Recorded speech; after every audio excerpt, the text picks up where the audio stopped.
ಹರಿ ಓಂ.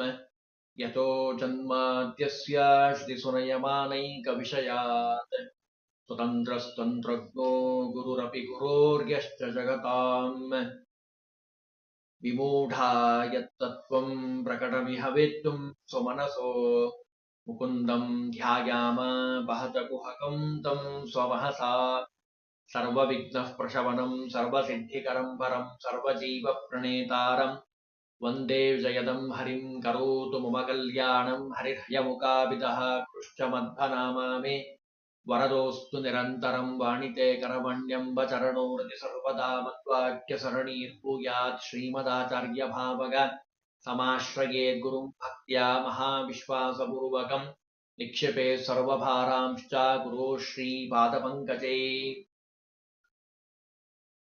ಹರಿಕಥಾಮೃತ ಸಾರದಲ್ಲಿ ಜಗನ್ನಾಥದಾಸರು ರುದ್ರದೇವರ ಸ್ತೋತ್ರವನ್ನು ಮಾಡುತ್ತಾರೆ. ಮೊದಲನೇ ಸಂಧಿಯಲ್ಲಿ 2 ಪದ್ಯಗಳಿಂದ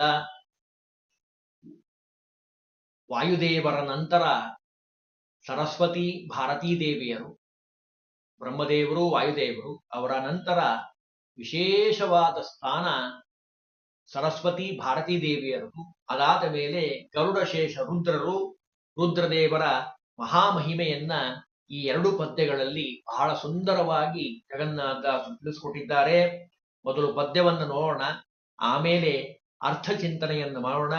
ವಾಮದೇವ ವಿರಂಚಿತನಯ ಉಮಾಮನೋಹರ ಉಗ್ರ ದುರ್ಜಟಿ ಸಾಮಜಾಜನ ವಸನ ಭೂಷಣ ಸುಮನಸೋತ್ತಂಸಾ ಕಾಮಹರ ಕೈಲಾಸ ಮಂದಿರ ಸೋಮ ಸೂರ್ಯ ನಲ ವಿಲೋಚನ ಕಾಮಿತ ಪ್ರಧ ಕರುಣಿಸಮಗೆ ಸದಾ ಸುಮಂಗಲವಾ. ರುದ್ರದೇವರ ಅತ್ಯದ್ಭುತವಾದ ಮಹಿಮೆಯನ್ನ ತಿಳಿಸ್ತಾ ಇದ್ದಾರೆ. ವಾಮದೇವ ವಿರಂಚಿತನಯ. ವಿರಂಚಿತನಯ ಅಂದ್ರೆ ಬ್ರಹ್ಮದೇವರ ಮಗನಾಗಿ ಅವತಾರವನ್ನ ಮಾಡಿರುವಂಥವ್ರು. ಬ್ರಹ್ಮದೇವರ ಭೂಮಧ್ಯದಿಂದ ಅವತಾರವನ್ನ ಮಾಡಿದಂಥ ಉಮಾಮನೋಹರ, ಪಾರ್ವತಿಯ ಪತಿಯಾಗಿರುವಂಥವ್ರು. ಸಂತೋಷ ಪಡಿಸ್ತಾರೆ ಪಾರ್ವತೀ ದೇವಿಗೆ. ಅವಳ ಮನಸ್ಸು ಆನಂದವಾಗಿರ್ತದೆ. ರುದ್ರದೇವರ ಒಂದು ವೈಶಿಷ್ಟ್ಯತೆ. ಅಂತಹ ಉಮಾ ಮನೋಹರ ಉಗ್ರ ದುರ್ಜಟಿ, ಜಗತ್ತನ್ನ ಸಂಹಾರ ಮಾಡುವಂತಹ ಲಯಕರ್ತನಾಗಿರುವಂತಹ ದುರ್ಜಟಿ, ಧೂಮ್ರವರ್ಣದೋಪಾದಿಯಲ್ಲಿ ಜಟೆಯನ್ನ ಉಳ್ಳಂಥವರು. ಸಾಮಜ ಅಂದ್ರೆ ಗಜದ ಅಜಿನ ಚರ್ಮವನ್ನೇ ವಸನಭೂಷಣ, ವಸ್ತ್ರವನ್ನಾಗಿ ಅಲಂಕಾರ ಮಾಡಿಕೊಂಡಿರುವಂತಹ ಸುಮನಸ ಅಂದ್ರೆ ದೇವತೆಗಳ ದೆಸೆಯಿಂದ, ಇಂದ್ರಾದಿ ದೇವತೆಗಳ ದೆಸೆಯಿಂದ ಉತ್ತಂಸ ಉತ್ತಮರಾಗಿರುವಂಥವರು.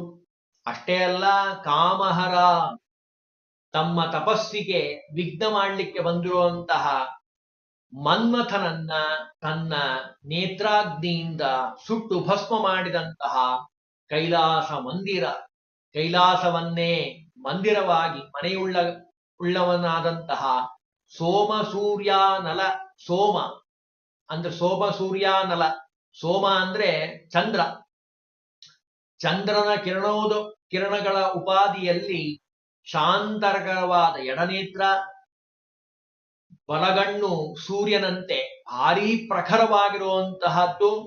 ಇನ್ನು ಅನಲ ಅಗ್ನಿಯ ದಾಹಕದಂತೆ ಅಷ್ಟು ತೇಜೋಮಯವಾಗಿರುವಂತಹ ಮಧ್ಯದ ನೇತ್ರ.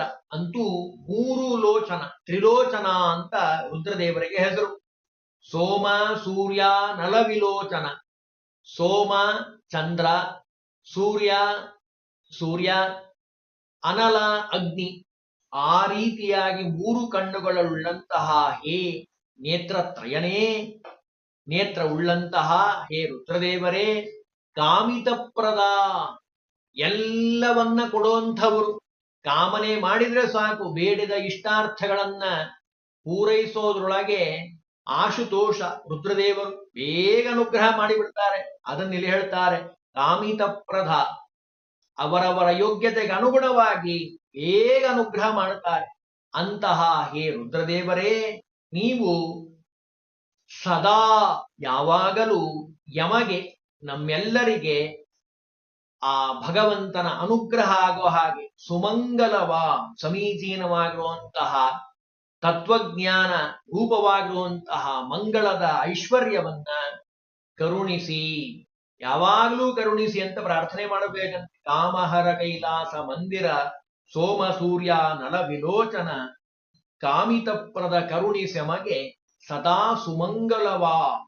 ನೋಡಿ, ರುದ್ರದೇವರು ವಾಸ ಮಾಡುವಂಥದ್ದು ಸಾಮಾನ್ಯವಾಗಿ ಎಲ್ಲರಿಗೆ ತಿಳಿದಿರೋ ಹಾಗೆ ಸ್ಮಶಾನವಾಸಿಯಾಗಿರುವಂಥವರು ರುದ್ರದೇವರು. ಕಾಶಿಯನ್ನ ಮಹಾಸ್ಮಶಾನ ಅಂತ ಕರೀತಾರೆ. ಆದರೆ ರುದ್ರದೇವರ ಒಂದು ಮಹಿಮೆ ಎಂಥದ್ದು ಅಂದ್ರೆ ರಾಮನಾಮವನ್ನ ನಿತ್ಯದಲ್ಲಿ ಜಪ ಮಾಡುತ್ತಾರೆ. ಸೋಮಶೇಖರ ತನ್ನ ಭಾಮೆಗೇಳಿದ ಮಂತ್ರ ರಾಮ ಮಂತ್ರವ ಜಪಿಸೋ. ಆ ರಾಮ ಮಂತ್ರದ ಪ್ರಭಾವದಿಂದ, ಭಗವಂತನ ಅನುಗ್ರಹದಿಂದ ಅವರು ಪರಮ ಮಂಗಲಕರವಾಗಿರುವಂಥವು. ಅದಕ್ಕೆ ಆ ಮಂಗಲ ಸ್ವರೂಪಿಯಾಗಿರುವಂತಹ, ಎಷ್ಟರ ಮಟ್ಟಿಗೆ ಮಂಗಳ ಅಂದ್ರೆ ವಿವಾಹದಲ್ಲಿ ಗೌರೀಹರ ಪೂಜಾ ಅಂತ ಇದೆ. ರುದ್ರದೇವರನ್ನ ಆರಾಧನೆ ಮಾಡದೆ, ಉಮಾದೇವಿಯನ್ನ ಆರಾಧನೆ ಮಾಡದೆ ವಿವಾಹವನ್ನು ಮಾಡಿಕೊಳ್ಳೋ ಹಾಗಿಲ್ಲ. ಅಷ್ಟೇ ಅಲ್ಲ, ನಿತ್ಯದಲ್ಲಿ ರುದ್ರದೇವರ ಸ್ಮರಣೆ, ಗೌರಿ ಪೂಜೆಯನ್ನ ಸ್ತ್ರೀಯರು ಮಾಡಬೇಕು ಅಂತ ಶಾಸ್ತ್ರ ವಿಧಾನ ಮಾಡಿದೆ. ಕಾರಣ, ದಾಂಪತ್ಯ ಸುಖವನ್ನ ಕೊಡುವಂಥವರೇ ಮಹರುದ್ರದೇವರು. ಅಂತಹ ಮಂಗಲ ಸ್ವರೂಪಿಯಾಗಿರುವಂತಹ ಪಾರ್ವತಿ ಪರಮೇಶ್ವರರನ್ನ ಸ್ತೋತ್ರ ಮಾಡ್ತಾ ಇದ್ದಾರೆ. ಕರುಣಿಸೆಮಗೆ ಸದಾ ಸುಮಂಗಳವ. ಎನಗೆ ಅಂತ ಹೇಳಿಲ್ಲ, ನಮ್ಮೆಲ್ಲರನ್ನ ಮನಸ್ಸಿನಲ್ಲಿ ಇಟ್ಟುಕೊಂಡು ಸಜ್ಜನರನ್ನ ಅವರು ಹೇಳಿರುವಂಥದ್ದು ನಮ್ಮ ಪರವಾಗಿ ಕೇಳ್ತಾ ಇದ್ದಾರೆ ಜಗನ್ನಾಥದಾಸರು. ಕಾಮಿತಪ್ರದ, ಯಾರು ಕಾಮನೆ ಮಾಡಿ ಆ ಪ್ರಾರ್ಥನೆಯನ್ನ ಮಾಡ್ತಾರೋ ಕರುಣಿಸೆಮಗೆ ಸದಾ ಸುಮಂಗಲವ, ಒಳ್ಳೆಯ ಮಂಗಳವನ್ನ ನಮಗೆ ಉಂಟು ಮಾಡುವಂತಹವರು ಆಗ್ಲಿ ಅಂತ ಹೇಳಿ ಪ್ರಾರ್ಥನೆ ಮಾಡ್ತಾರೆ. ಈ ರುದ್ರದೇವರಿಗೆ ಇಷ್ಟೊಂದು ಶಕ್ತಿ ಬರಲಿಕ್ಕೆ ಇನ್ನೂ 2 ಕಾರಣಗಳನ್ನ ಹೇಳ್ತಾರೆ. ಕೃತ್ತಿವಾಸನೆ, ಹಿಂದೆ ನೀ40 ಕಲ್ಪ ಸಮೀರನಲ್ಲಿ ಶಿಷ್ಯತ್ವ ವಹಿಸ ಕಿಳಾಕಮಾರ್ಥಗಳೋದಿ ಜಲಧಿಯೊಳು 10 ಕಲ್ಪದಿ ತಪವಗೈದಾದಿತ್ಯರೊಳಗುತ್ತಮನೆನಿಸಿ ಪುರುಷೋತ್ತಮನ ಪರ್ಯಂಕ ಪದವೈ ಇದೆಯೋ ಮಹಾದೇವ. ಮಹಾದೇವ ಅಂತ ರುದ್ರದೇವರಿಗೆ ಹೆಸರು. ಆ ರುದ್ರದೇವರ ಅತ್ಯದ್ಭುತವಾದ ತಪಸ್ಸಿನ ಮಹಿಮೆಯನ್ನು ತಿಳಿಸ್ತಾರೆ ಈ ಪದ್ಯದಲ್ಲಿ. ಕೃತ್ತಿವಾಸನೆ, ಮೃಗ ಚರ್ಮವೇ ವಸ್ತ್ರವಾಗಿ ಉಳ್ಳಂತಹ, ಗಜ ಚರ್ಮಾಂಬರಧರ ಅಂತ ಹಿಂದೆ ಹೇಳಿದ್ರು, ಅದನ್ನೇ ಇಲ್ಲಿ ಹೇಳ್ತಾ ಇದ್ದಾರೆ. ಕೃತ್ತಿವಾಸನೆ, ಮೃಗ ಚರ್ಮವೇ ವಸ್ತ್ರವಾಗಿ ಉಳ್ಳಂತಹ. ಇನ್ನು ಹಿಂದೆ ಅಂದ್ರೆ ವರ್ತಮಾನಕ್ಕೆ, ಬ್ರಹ್ಮಕಲ್ಪಕ್ಕೆ ಹಿಂದೆ ಗತವಾಗಿರುವಂತಹ ಪೂರ್ವ ಬ್ರಹ್ಮಕಲ್ಪದಲ್ಲಿ ನೀನು ರುದ್ರದೇವ ಅನ್ನುವಂತಹ ಆ ಜಾಗಕ್ಕೆ ಬರಲಿಕ್ಕೋಸ್ಕರವಾಗಿ ವಿಶೇಷವಾಗಿ ನೀ 40 ಕಲ್ಪ ಪರ್ಯಂತರವಾಗಿ, ಅಂದ್ರೆ ಬ್ರಹ್ಮದಿನದ ಕಲ್ಪಗಳಲ್ಲಿ ಆ ಲೆಕ್ಕಾಚಾರದಲ್ಲಿ ಸಮೀರನಲ್ಲಿ ಅಂದ್ರೆ ವಾಯುದೇವರಲ್ಲಿ ಶಿಷ್ಯತ್ವ ವಹಿಸಿ ಶಿಷ್ಯರಾಗಿದ್ದು ಅಖಿಳಾಗಮಾರ್ಥಗಳ ಯೋಗ್ಯತಾಕ್ಕೆ ಅನುಸರಿಸದಂತಹ ಸಮಸ್ತವಾದ ವೇದಗಳು ಅದರ ಅರ್ಥಗಳನ್ನ ಓದಿ ಅನಂತರ ಜಲಧಿಯೋಳ್ ಲವಣ ಸಮುದ್ರದಲ್ಲಿ 10 ಕಲ್ಪದಿ 10 ಸಂಖ್ಯಾಕವಾದ ಬ್ರಹ್ಮದೇವರ ದಿನಕಲ್ಪದಲ್ಲಿ ತಪವಗೈದು ಅಂದ್ರೆ ತಪಸ್ಸನ್ನ ಮಾಡಿದ್ದಾರೆ. ಅನಂತರ ಆದಿತ್ಯರೊಳಗೆ, ದೇವತೆಗಳೊಳಗೆ ಉತ್ತಮನೆನಿಸಿ ರುದ್ರ ಪದವಿಗೆ ಬರುವಂಥವರಾಗ್ತಾ ಇದ್ದಾರೆ. ರುದ್ರ ಅಂತ ಸ್ತೋತ್ರ ಮಾಡಿಸ್ಕೊಳ್ತಾರೆ. ಇಷ್ಟೇ ಅಲ್ಲ, ಇದರೊಳಗೆ ಇನ್ನೂ ಒಂದು ತತ್ವ ಇದೆ. ಶೇಷದೇವರ ಸ್ತೋತ್ರನೂ ಇದೆ ಇದರೊಳಗೆ. ಅದನ್ನು ಹೇಳ್ತಾರೆ. ಪುರುಷೋತ್ತಮನ, ಭಗವಂತನ ಪರ್ಯಂಕ ಪದವೈದಿದೆಯೋ ಮಹಾದೇವ.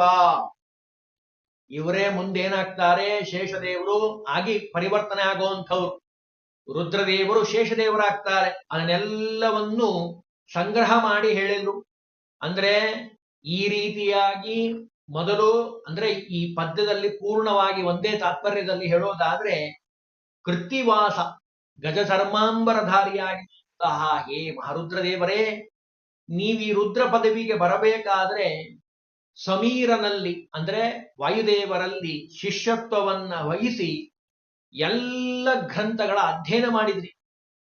ಆ ತಿಳ್ಕೊಂಡಿರುವಂತಹ ಜ್ಞಾನದ ಬಲದಿಂದ ಲವಣ ಸಮುದ್ರದಲ್ಲಿ ಜೋರಾಗಿ 10 ಕಲ್ಪ ಪರ್ಯಂತರ ತಪಸ್ಸನ್ನ ಮಾಡಿದ್ದೀರಿ.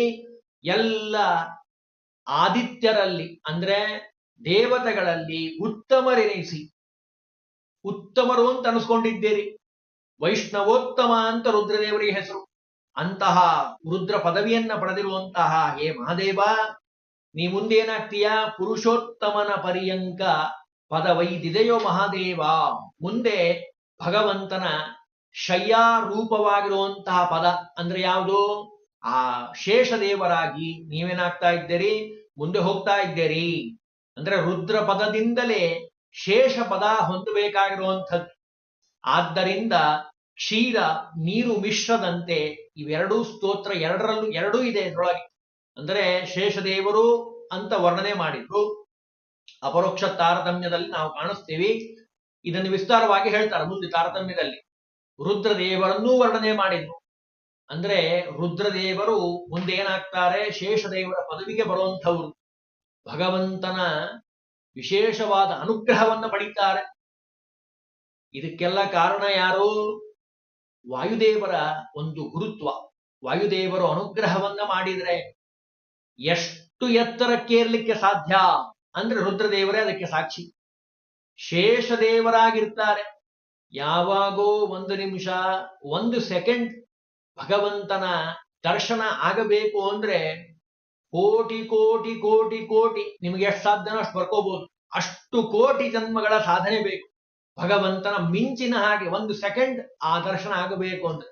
ಅಂಥದ್ರಲ್ಲಿ ಶೇಷದೇವರ ಮೇಲೆ ಯಾವಾಗಲೂ ಭಗವಂತ ಮಲಗಿರ್ತಾನೆ ಅಂದ್ರೆ ಶೇಷದೇವರ ಯೋಗ್ಯತೆ, ಅವರ ದೊಡ್ಡ ಸಾಧನೆ, ಅವರ ಮಹಿಮೆ ಎಷ್ಟಿರಬಹುದು ಒಂದ್ ಸ್ವಲ್ಪ ಕಲ್ಪನೆ ಮಾಡ್ಕೊಳ್ಬೇಕು. ಶಾಸ್ತ್ರದಲ್ಲಿ ಓದಿದ್ರೆ ಅದರ ಅರ್ಥ ಆಗ್ತದೆ. ಅಂತಹ ಎತ್ತರದಲ್ಲಿರುವಂತವ್ರು ಶೇಷದೇವರು.